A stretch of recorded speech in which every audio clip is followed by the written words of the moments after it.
Radhe Radhe everyone. दोस्तों, आप सभी का मेरे चैनल नैन्सी शुभम ऑफिशियल में बहुत बहुत स्वागत है।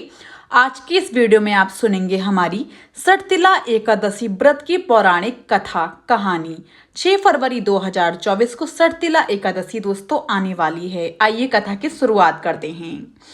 एक समय दालभ्य ऋषि ने पुलस्त्य ऋषि से पूछा कि हे महाराज, पृथ्वी लोक में मनुष्य ब्रह्मादि इत्यादि महान पाप करते हैं, पराये धन की चोरी तथा दूसरे की उन्नति देखकर ईर्ष्या करते हैं, साथ ही अनेक प्रकार के व्यसनों में फंसे रहते हैं, फिर भी उनको नर्क प्राप्त नहीं होता। इसका क्या कारण है?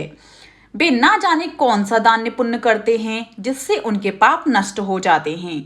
ये सब कृपा पूर्वक आप कहिए। पुलस्त्य मुनि कहने लगे कि हे महाभाग, आपने मुझसे अत्यंत गंभीर प्रश्न पूछा है।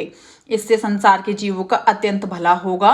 इस भेद को ब्रह्मा, विष्णु, रुद्र तथा इंद्र आदि भी नहीं जानते, परंतु मैं आपको ये गुप्त तत्व अवश्य बताऊंगा। उन्होंने कहा कि माघ मास लगते ही मनुष्य को स्नान आदि करके शुद्ध रहना चाहिए। इंद्रियों को बस में कर काम, क्रोध, लोभ, मोह, अहंकार, ईर्ष्या तथा देश आदि का त्याग कर भगवान का स्मरण करना चाहिए।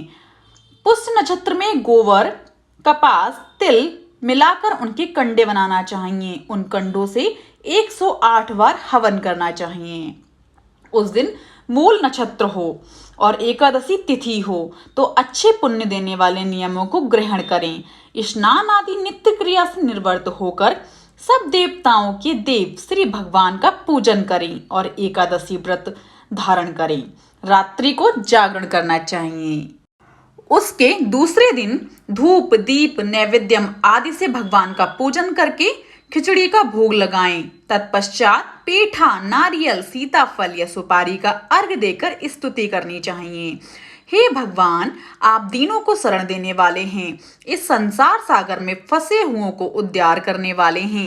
हे पुंडरीकाक्ष, हे विश्वावन, हे सुब्रह्म, हे पूर्वज, हे जगतपति, आप लक्ष्मी जी सहित इस तुच्छ अर्घ को ग्रहण करें। इसके पश्चात जल से भरा कुंड, घड़ा ब्राह्मण को दान करें तथा ब्राह्मण को श्यामा गौ और तिल पात्र देना भी उत्तम है। तिल स्नान और भोजन दोनों ही श्रेष्ठ हैं। इस प्रकार जो मनुष्य जितने तिलों का दान करता है उतने ही 1000 वर्ष स्वर्ग में वास करता है। पहला नंबर तिल स्नान, दूसरा नंबर तिल का उपटन, तीसरा नंबर तिल का हवन, चौथा नंबर तिल का तर्पण, पांचवा नंबर तिल का भोजन और छठा तिलों का दान। ये तिल के 6 प्रकार हैं। इनके प्रयोग के कारण ये सटतिला एकादशी कहलाती है। इस व्रत को करने से अनेक प्रकार के पाप नष्ट हो जाते हैं। इतना कहकर पुलस्त्य ऋषि कहने लगे कि अब मैं तुमसे इस एकादशी की कथा कहता हूँ। एक समय नारद जी ने भगवान श्री विष्णु से यही प्रश्न किया था और भगवान ने जो सटतिला एकादशी का महात्मा नारद जी से कहा सो मैं तुमसे कहता हूँ। भगवान ने नारद जी से कहा कि हे नारद, मैं तुमसे सत्य घटना कहता हूँ, ध्यान पूर्वक सुनो। प्राचीन काल में मृत्युलोक में ब्रह्माणी रहती थी। वह सदैव व्रत किया करती थी। एक समय वह 1 मास तक व्रत करती रही। इससे उसका शरीर अत्यंत दुर्बल हो गया। यद्यपि वह अत्यंत बुद्धिमान थी, तथापि उसने कभी देवताओं या ब्राह्मणों के निर्मित अन्न या धन का दान नहीं किया था। इससे मैंने सोचा कि ब्राह्मणी ने व्रत आदि से अपना शरीर शुद्ध कर लिया है, अब इसे विष्णु लोक तो मिल ही जाएगा। परंतु इसने कभी अन्न का दान नहीं किया, इससे इसकी तृप्ति होना कठिन है।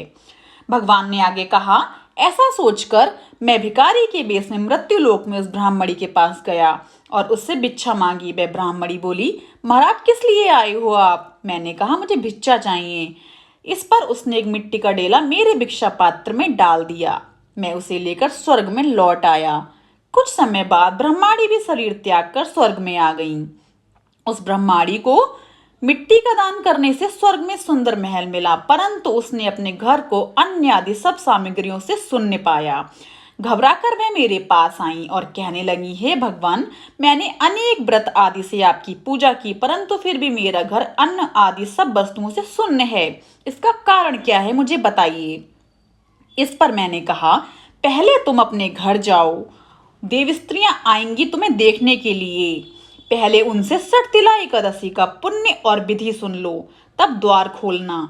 मेरे ऐसे वचन सुनकर वह अपने घर गईं। जब देवी स्त्रियां आईं और द्वार खोलने को कहा तो ब्राह्मणी बोली, आप मुझे देखने आई हैं तो सटतिला एकादशी का महात्म मुझसे कहो। उनमें से एक देव स्त्री कहने लगी कि मैं कहती हूँ। जब ब्राह्मणी ने सटतिला एकादशी का महात्म सुना तब द्वार खोल दिया। देवांगनाओं ने उसको देखा कि ना तो वह गार्दवी है और ना आसुरी है, वरन पहले जैसी मानुषी है। उस ब्राह्मणी ने उनके कथानुसार सटतिला एकादशी का व्रत किया। इसके प्रभाव से वह सुंदर और रूपवती हो गईं तथा उनका घर अन्न आदि समस्त सामग्रियों से युक्त हो गया।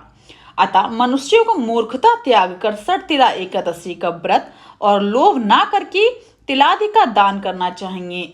इससे दुर्भाग्य, दरिद्रता तथा अनेक प्रकार के कष्ट दूर होकर मोक्ष की प्राप्ति होती है। दोस्तों आइए दोस्तों अब जानते हैं सटतिला एकादशी व्रत का पारण समय क्या होगा। आप किस समय व्रत खोल सकते हैं। सटतिला एकादशी व्रत के पारण का समय होगा 7 फरवरी 2024 की सुबह 7:06 से लेकर सुबह 9:18 तक। दोस्तों अब जानते हैं सटतिला एकादशी व्रत का महत्व क्या है। सटतिला एकादशी व्रत का दोस्तों विशेष महत्व है। इस व्रत के प्रभाव से घर में सुख शांति का वास होता है। हमारे इस दिन तिल का विभिन्न तरह से इस्तेमाल करके हर कष्ट से छुटकारा पाया जा सकता है। संतान की उन्नति के लिए, पापों के नाश के लिए व जीवन में भक्ति मार्ग पर चलने के लिए यह व्रत बहुत महत्वपूर्ण है। इस व्रत को करने से जातक पर श्री हरि विष्णु की कृपा सदैव बनी रहती है।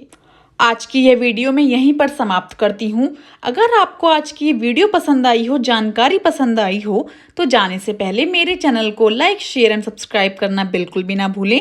एंड मुझे कमेंट बॉक्स में राधे राधे जरूर लिखिएगा। राधे राधे एवरीवन।